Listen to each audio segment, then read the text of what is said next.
You've probably said the words 1,000 times without even thinking about it. I pledge allegiance. It feels like it's been around forever, right? A timeless American tradition.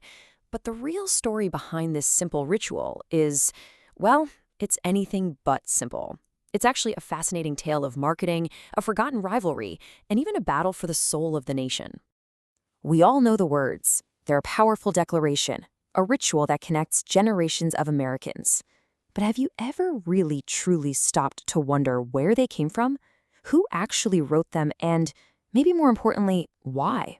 Because what if I told you that the pledge was basically born out of a magazine's marketing stunt, and that the version we all know today isn't even the original one?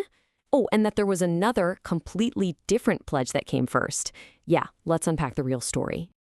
All right, so let's start with the official story. You see, for decades, people actually argued about who wrote the pledge. It was a genuine debate.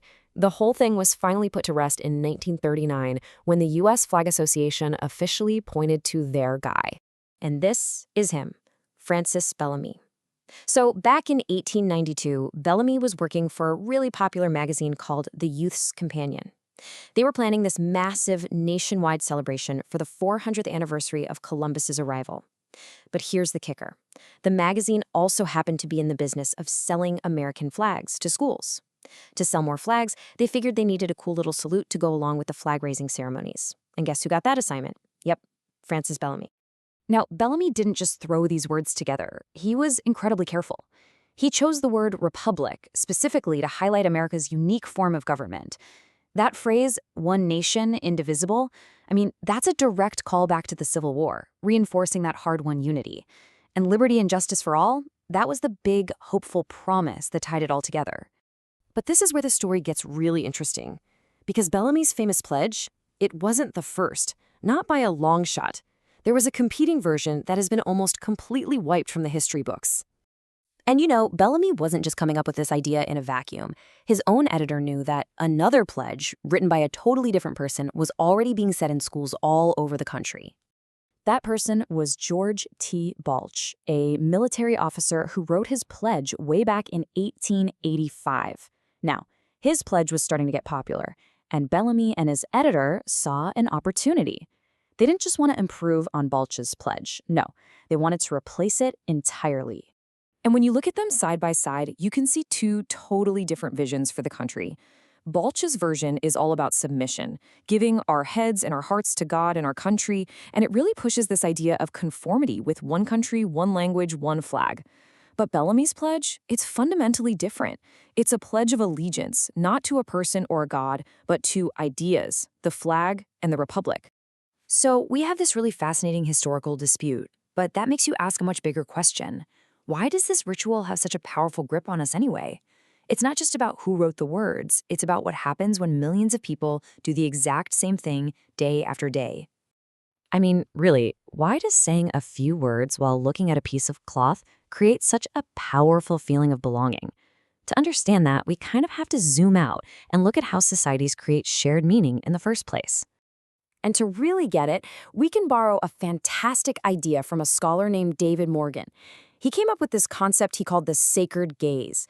Now, he developed it to explain how religious icons become so powerful, but you'll see it's the perfect tool for understanding a national symbol, like the flag. So think of it this way. The sacred gaze is the special trick that turns a piece of colored cloth into the flag. It's not about what your eyes are physically seeing. It's about what your culture has taught you to see. It's a collective agreement to pour an incredible amount of meaning into one object so that millions of people can look at it and feel the same weight of history and ideals. And that is exactly how the pledge works its magic. The whole ritual is designed to make everyone focus their sacred gaze on the flag, all at the same time. It helps build what experts call an imagined community. That strange, powerful sense that you're part of a massive group, even with people you'll never meet. It's how kids are socialized into being citizens, and it creates a kind of civil religion where national symbols are treated with deep respect. And like any powerful ritual, the pledge hasn't just been frozen in time. It's actually evolved over the years, and those changes act like a mirror, reflecting what the nation was thinking and worrying about. It's really true. The pledge has reflected the nation's anxieties. Bellamy's original version just said, "My flag." But in the 1920s, with a lot of anti-immigrant feeling in the air, that suddenly felt too personal, too individual. So they changed it to the much more specific, the flag of the United States of America. Then came the biggest change. In 1954, right at the peak of the Cold War, the U.S. wanted to draw a very clear line against what was called godless communism. So President Eisenhower signed a law, and just like that, two words were added: under God. So when you look at the whole story, you realize the Pledge of Allegiance is so much more than just a set of words. It's a living ritual, a public ceremony that's been molded by history, and in turn, it helps shape the very definition of what it means to be an American. And that really leaves us with a final thought, doesn't it? The Pledge of Allegiance is an incredibly powerful tool for focusing a nation's gaze. So it makes you wonder, what other symbols are out there, quietly shaping our world and telling us stories, even when we don't think we're paying attention?